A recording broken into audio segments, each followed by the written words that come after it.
Welcome to the Nick Blevins Family Ministry Podcast. Our goal is to help you maximize your church's potential. You'll hear from top leaders in children's, student, and family ministry about the principles and practices they use. Now here's your host, Nick Blevins.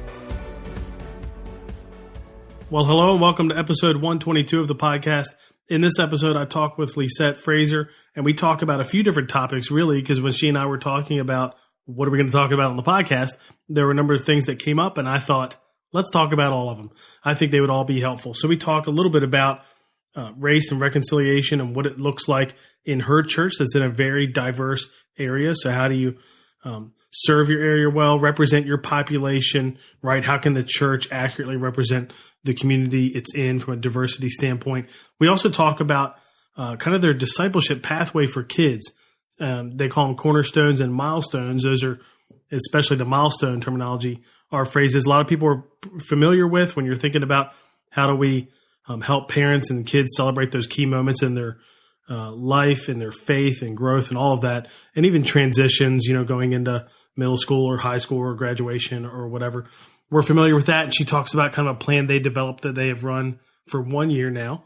And then we also talk about a new camp they started this past summer, and they decided to do 7 weeks of it, which is unique for sure. So you can hear about that camp for kids, what that looked like, why they did 7 weeks, and how that all went. So there's a lot of stuff they rolled out this year with that whole new, pathway plus these camps.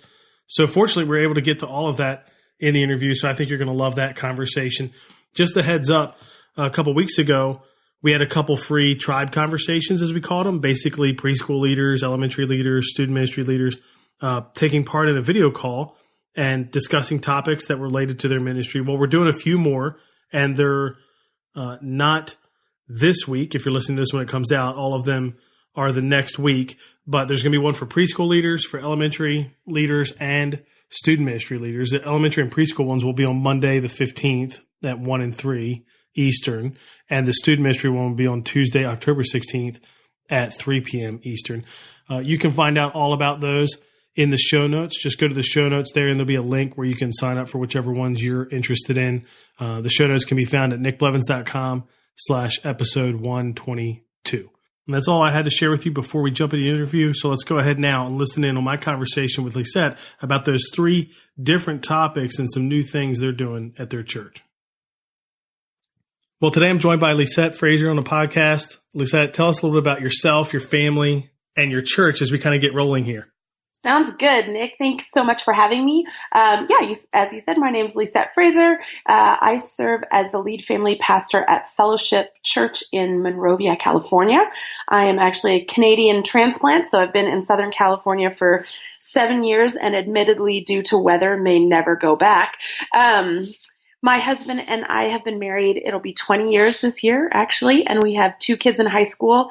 We have a sophomore and a senior, so leaning into the season of college applications, which I can't believe we're already there. Yeah. And it's wild. I don't even know how to process the fact that we almost have an adult child because I'm not sure I feel like an adult yet myself. So here we are. And so I have the privilege of, being married and parenting and serving as a pastor. This is year 20 of full-time ministry for me as well. That's awesome. Our preschool director has twins. They're in their senior year. And she was telling me that as part of the college application process, you can hire people to help with that. And they do your FAFSA and stuff like that. And I was like, man, this has changed so much. That is wild. I actually looked in, somebody told me about one of these consultants, and then I found out how much it cost, and I was like, I think we can figure it out. Yeah. They may have done the same thing. I just, when they heard about it, she mentioned it, I thought, I've never heard of that. I mean, I get it, because I'm sure it's super complicated and feels like grant writing almost, oh my gosh. Yeah. So it's kind of wild. I get there are people that probably know the system better than others. Totally. All that stuff. Crazy time. Well, and also I can understand your, not your desire to not necessarily move back to Canada with the weather that you now have that you're blessed with. It's so true. It makes sense. I get that. I don't think Canadians will be offended.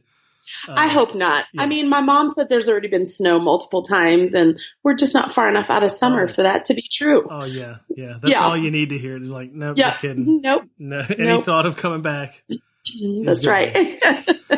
So we're going to talk about a couple different things today, hopefully, if we have time. But probably the biggest thing we're going to talk about is diversity and championing that and what that looks like in your church and race and reconciliation. Yeah. And so before we kind of get into that, tell us a little bit more about the context of Fellowship Monrovia and what it's like to lead in a church that's diverse in every way, really.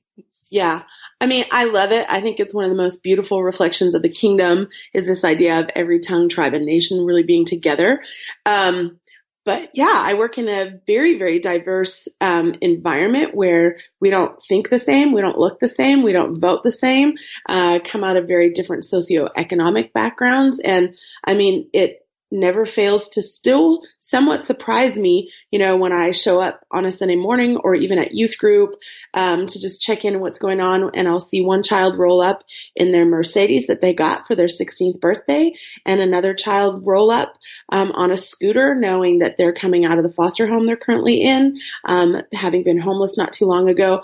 And so it is, incredible to me, the level of diversity, that we have in our environment, and I'm grateful for it. It's harder, but I think it's more beautiful.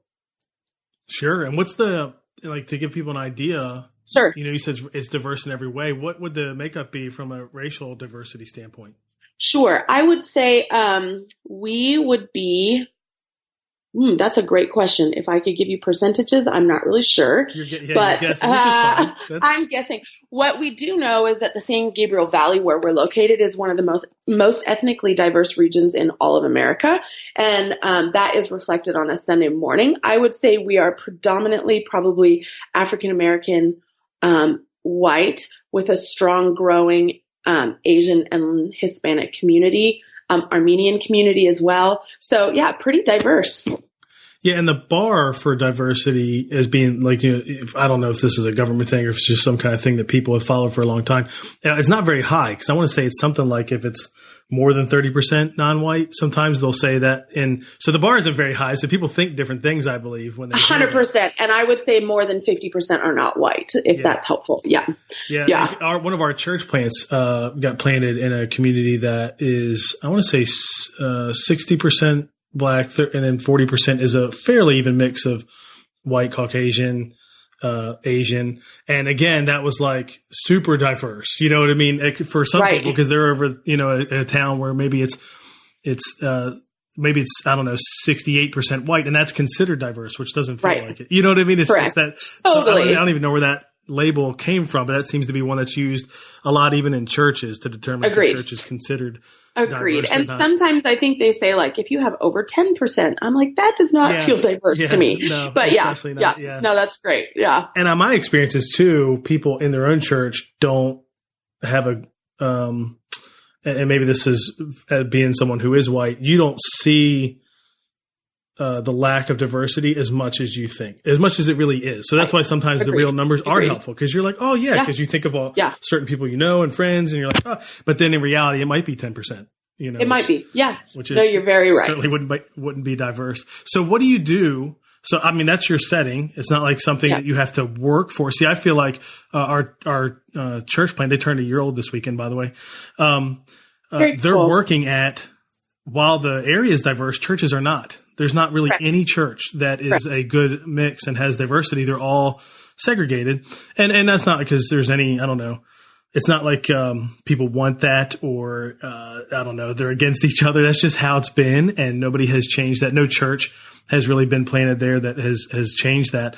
So they have to work at it, at their own church being that way. But kind of like your setting, the community is that way. Right. It's not like they have to work. 100%. Community isn't diverse. So at your church, what do you do intentionally to help champion it? I mean, the diversity is there, but how do you champion the diversity, the acceptance, and the unity, especially in family ministry? That's right. I mean, the wild reality is that 11 o'clock on Sunday is still the most segregated hour in America.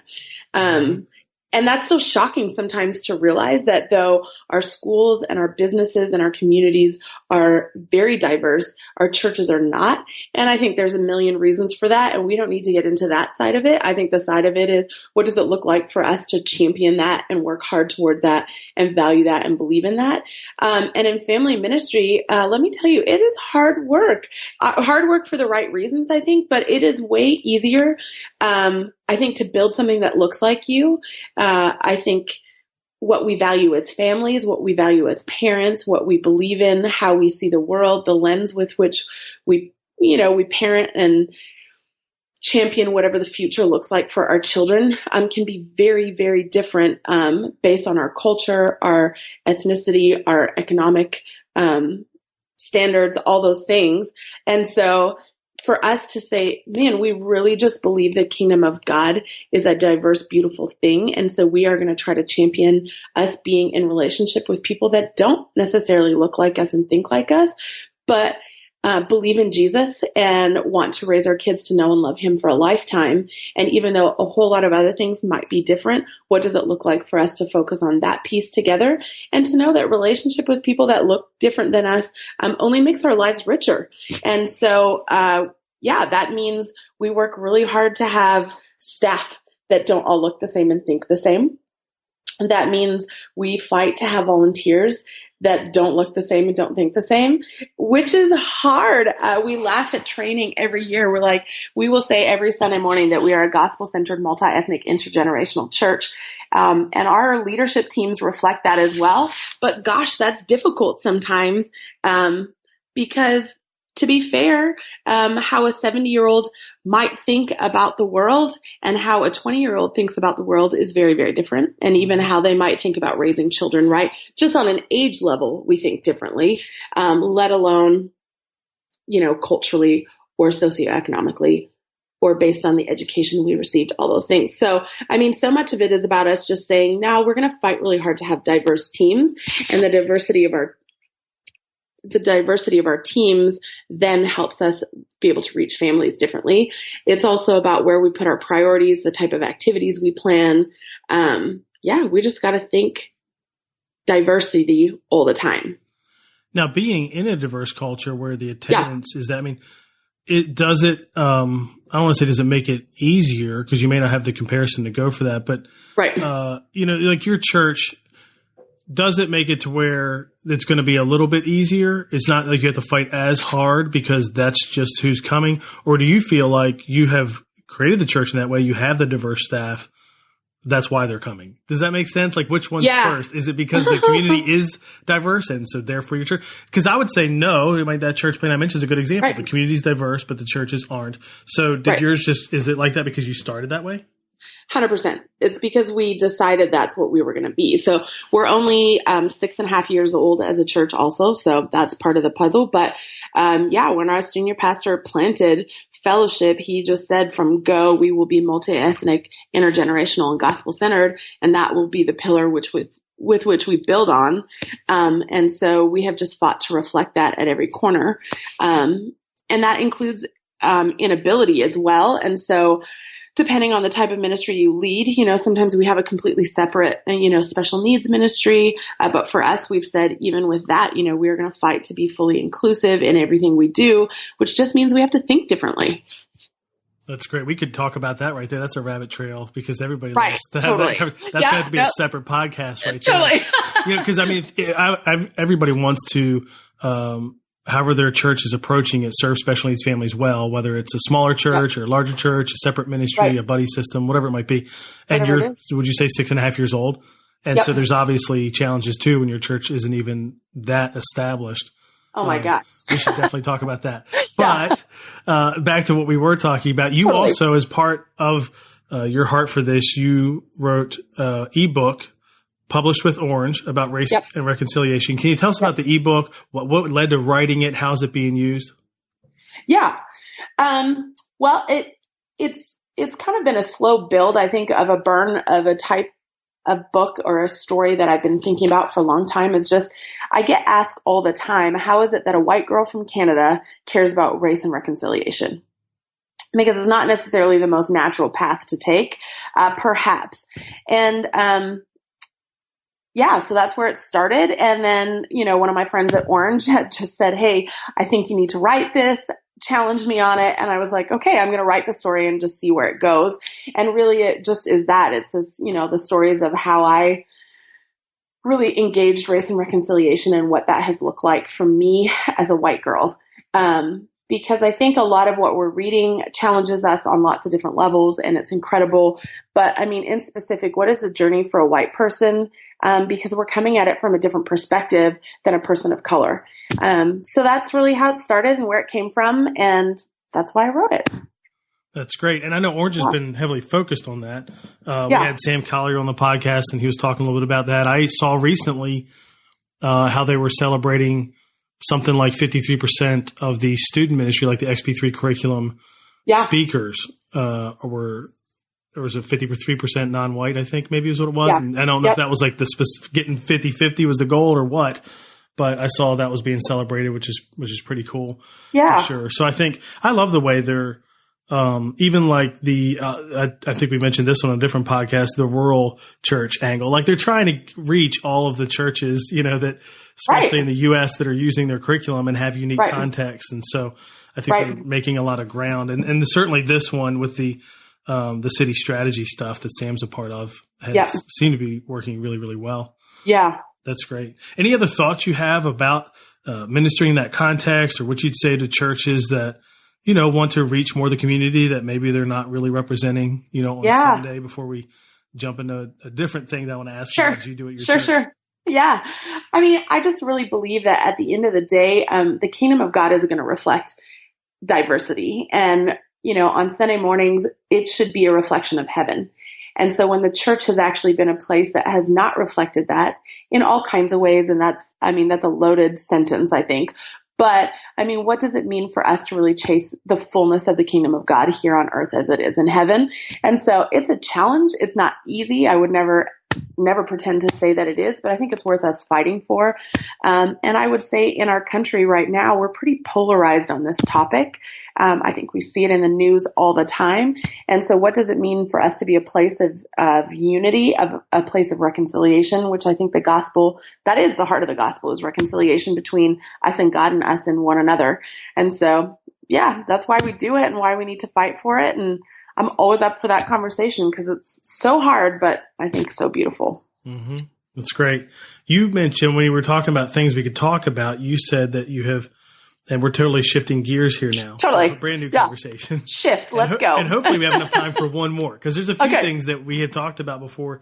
Recording this, I thought, I want to do all of those things. I think you pitched it out. I was like, hey, let's talk about one of these 3 or 4. And I'm like, let's do all of them. All 3 of them. But one of them is this idea that you put in kind of like a cornerstone and a milestone system as a pathway for discipleship for kids from dedication as babies to graduation.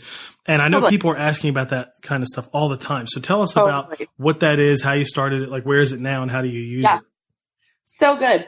Well, I just felt like I spent the first 18 years of ministry in student ministry, and I would get these kids, by middle school and high school that have wherever they're at on their spiritual journey, whatever our partnership with parents is at that point. And there were so many times when I felt like it was almost too late, like where we were at, we had lost a level of connection on things.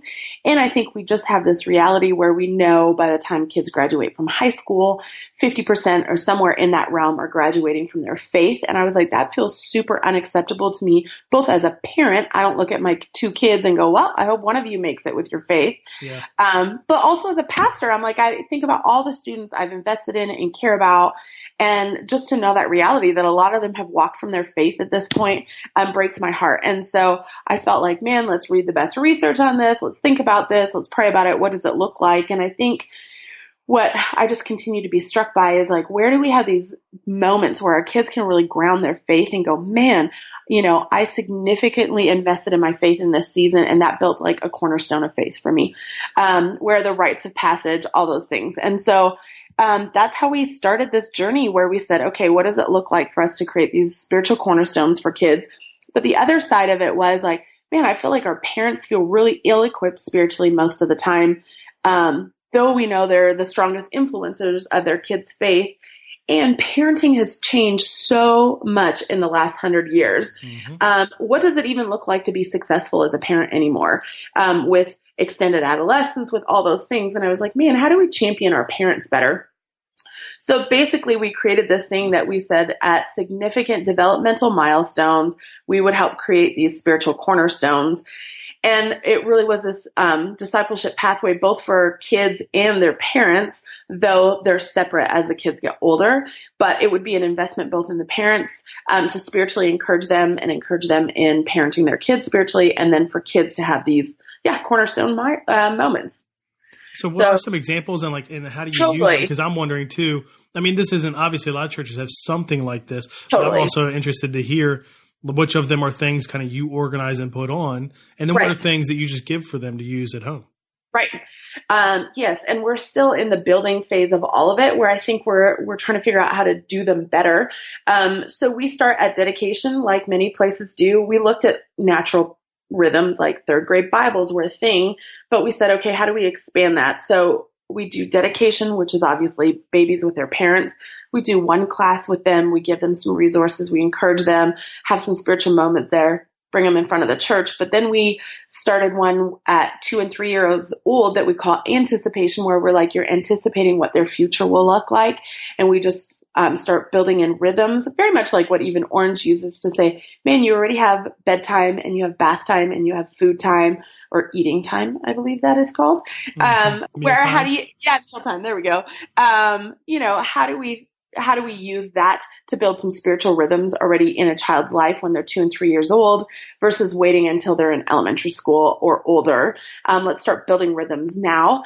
And then, so that one is still very integrated of parents and kids together. But then when we hit elementary school, we're doing, instead of just like handing them a Bible in third grade, we said, man, where are their minds at that point?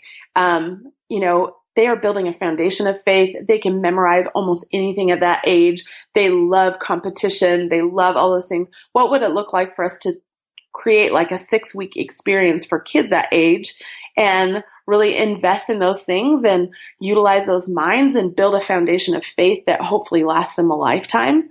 While on the flip side, doing a whole parenting class that we call Theology 101 for parents, where it's just like, man, I want to make sure you feel like it started with this idea of like, are you smarter than a third grader? But like actually, theologically, do you feel smarter than a third grader because your kids have hit that age? How do you feel equipped? Like, how do we encourage you to have spiritual conversations and to feel like you know how to find your own answers, faith answers, so that you can stay ahead and really lead your kids?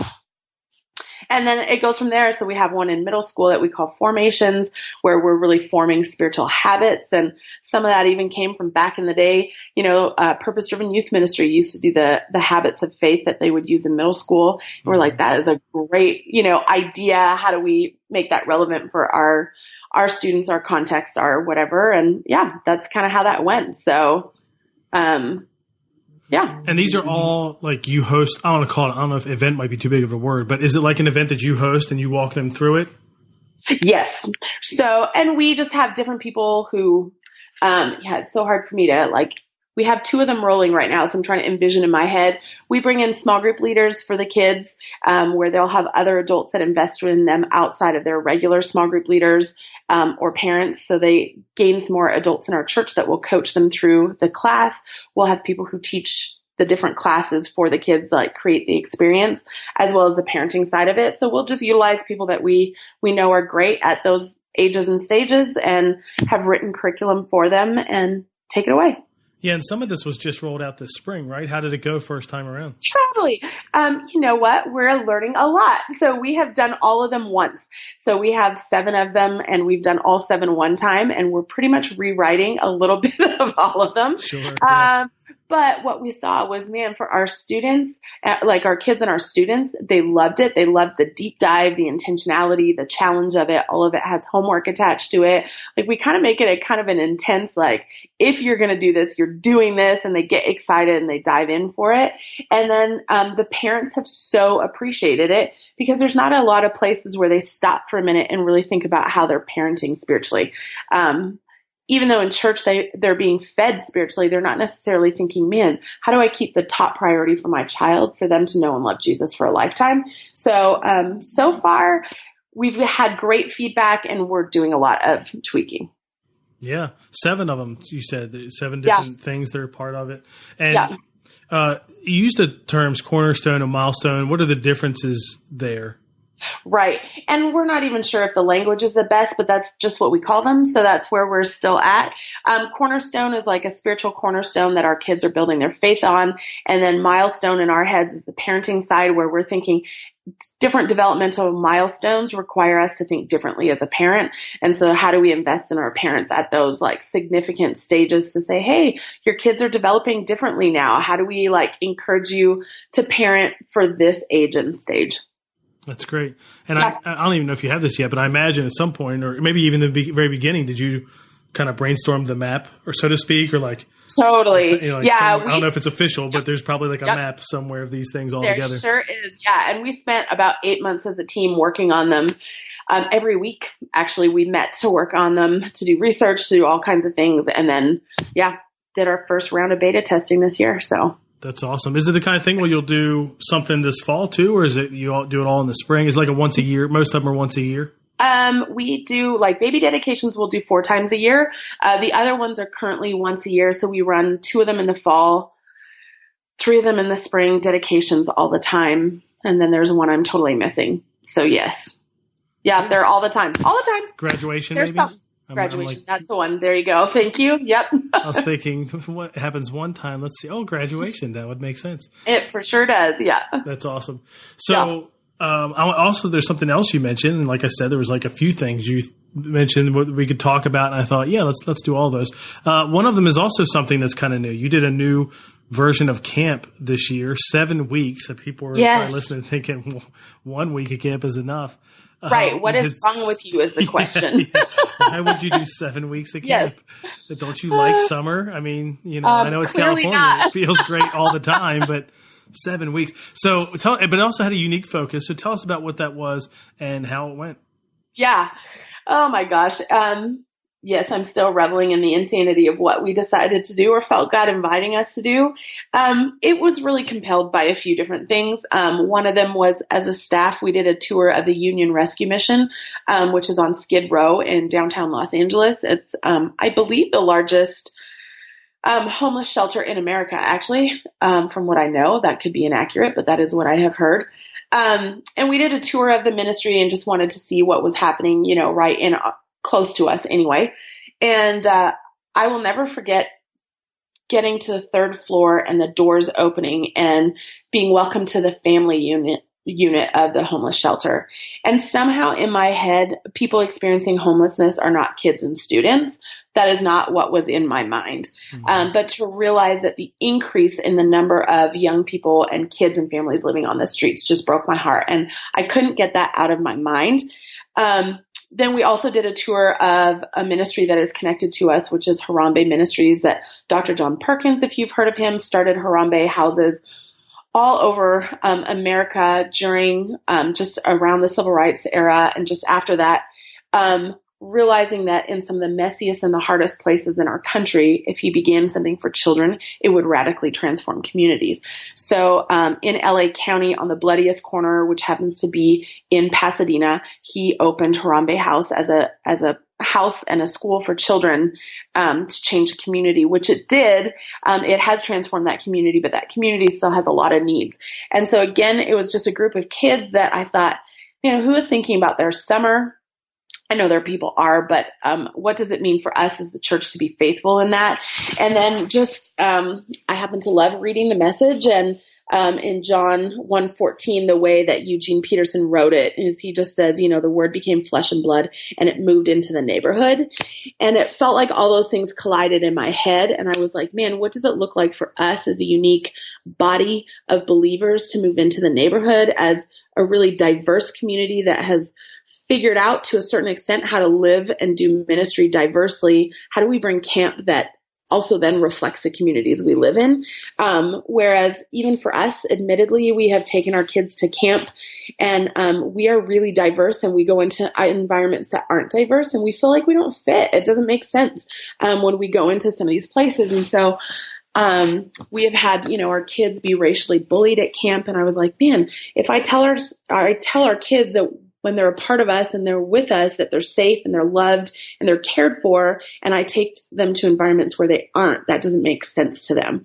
And so we just said, maybe we need to do our own thing and maybe we need to figure out what that looks like and to serve our community. And so that's how it began. The insanity began. And then it turned into 7 weeks of us trying to serve our own community, our church family, and then these communities that we felt compelled to serve as well. And so that's how that rolled. Did it, so new first time you're I don't even know. Yeah. I don't even know how to describe exactly what that is, but there you go. Did you first time, I mean, it's the first time you're doing it. It's like a new idea you're planning. Did you say, hey, let's do 7 weeks? Or was it, hey, let's do 2 and signups were crazy? Like, what was that about? What was that about? I think, I'm pretty sure my pastor and our executive pastor both were like, are you nuts? And I'm like, I think I probably am, but I think this is what we need to do. We just realized for us to be in the neighborhood, you had to be in the neighborhood. And we needed to be in some unique neighborhoods, which meant we were going to do multiple weeks based on that.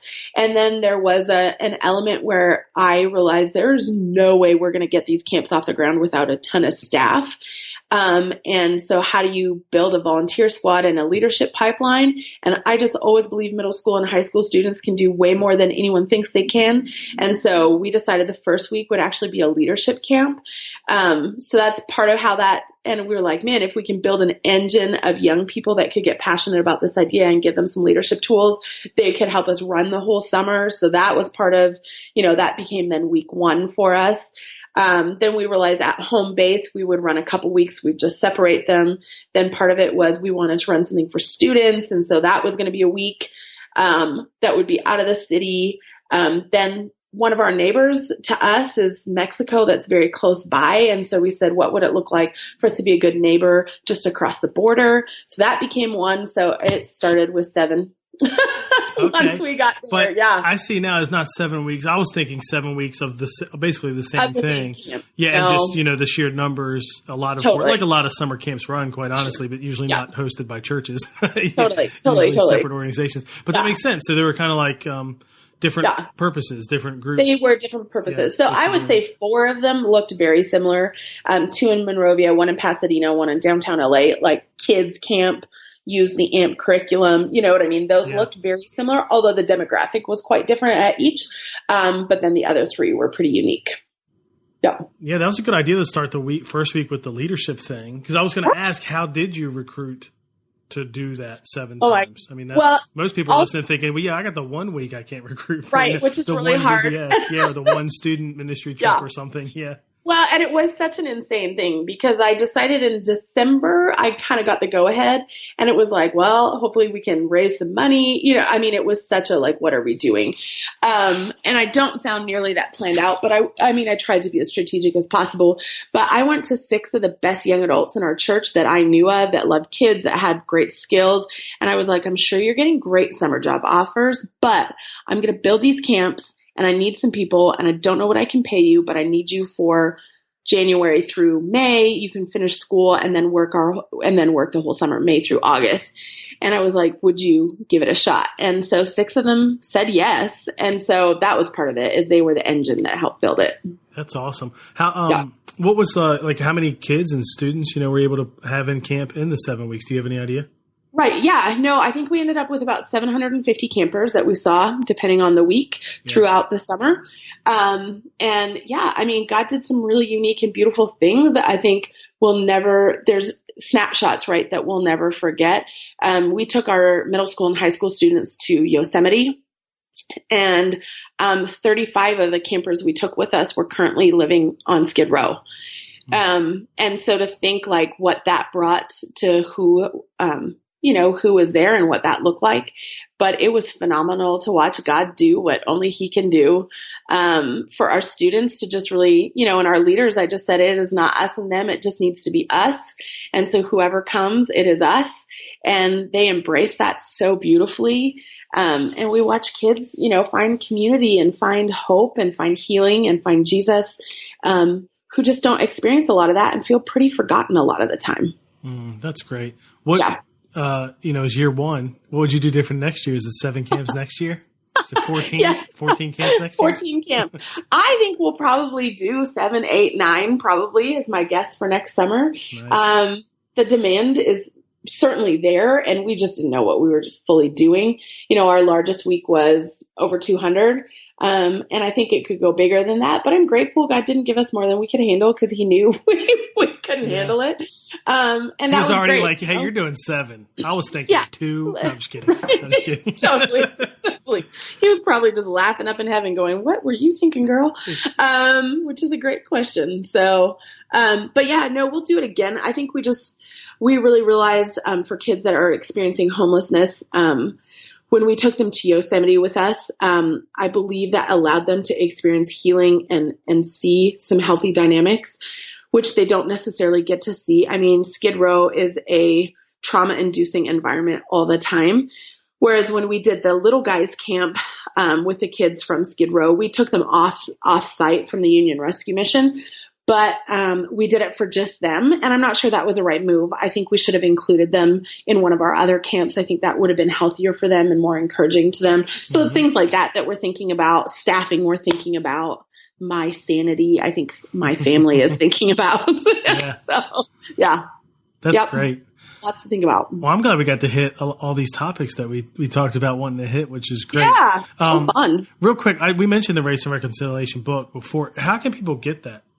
Totally. I will for sure shoot a link over to you. I don't know where all you post things, but if you just go to city.thinkorange.com, it is right there. So city.thinkorange.com. So if you're connected to the Orange community already, it is on there. It is free for you to download. It's called Waking Up: Stories of Jesus, Race, and Reconciliation. That's awesome. And we do publish a post with this, so we put show notes and everything, and we can include that link there. And if we find the link right to the book, we can do that. And then if there's anything that you can share with the Cornerstone Milestone stuff, or even a link maybe to the campsite, like people love to check out all that stuff. Totally. I like to see everything everybody does. Like, show me it all. Yeah, I know. Me too. I'm like, always like, let me see what you did. I don't want to invent everything all on my own. Exactly. So yeah, I'll get you links to whatever I can. And I laugh the Cornerstones and Milestone stuff. I have sent it to people, and I'm like, please do not judge me on round 1. Just read my notes and you'll understand what we were trying to do. So yeah. That's great. Yeah. I mean, It's not starting from scratch is huge with any of that stuff. Oh, and proof. Even that, you said you worked on it with your team for 8 months. I mean, the idea of that, a lot of people are like, I couldn't give that, and it's just me. And so that could be really helpful. That's great. Right. How can people connect with you if they have any questions or anything? Oh my gosh. Email me, Facebook me, Instagram me. I'm so happy to connect with anyone. I mean, it's how we all get better, is just getting to talk to other people. I'm sure there's a lot of you I wish I could hear from, because I need to learn what you're doing. So, well, you might after we link some of these things. You probably will hear from some people. We'll link, we'll link your social media and email and stuff in the show notes, and people can reach out if they have any questions. Yeah. That's great. Well, thank you so much for sharing all this, for coming on the podcast. So fun. Thank you for having me, and thanks for doing what you do. You're helping to make all of us better, so we appreciate it, Nick. Thanks. Well, I couldn't believe we actually were able to hit everything there that we wanted to hit. It could have probably been 3 different podcast interviews or whatever, but I'm glad you got to hear about all 3 of those things. Maybe like you're like me and you're interested in all of them, or maybe there's one that stands out that you're really focused on right now. You can get all the notes and links and everything Lisette shared at nickblevins.com/episode 122. And remember there's a link where you can sign up for one of those tribe conversations if you want in the next week. Here are a few action items I thought about coming out of that interview. One is to download her ebook, read that, and think about how well does your church represent the community, and are there some steps you need to take there. And then in terms of like the camp and that idea that they pulled off, you don't necessarily have to do a camp like that or whatever. Obviously, it was a big undertaking, but how can you serve and reach your community? What is the idea? What's the thing that would be new, or maybe you're going to tweak something you already do to help serve and reach the community your church is in? And then the third thing is to work on your pathway. That's something that I know a lot of churches are focused on, trying to be intentional there, giving families a map, not just a menu of things they can do. So what are you going to do to work on your pathway? What she talked about and what she shared can be helpful to you there, I hope. So again, you can get everything in the show notes at nickblevins.com/episode 122. That's all we have for this week. I hope it was helpful. I hope you have a great week, and I'll catch you next time on the Family Ministry Podcast. Thanks for listening to the Nick Blevins Family Ministry Podcast. We hope this helps you maximize your church's potential. We would love to hear stories of how you apply what you've learned. You can do that by leaving a comment on iTunes or in the show notes at nickblevins.com.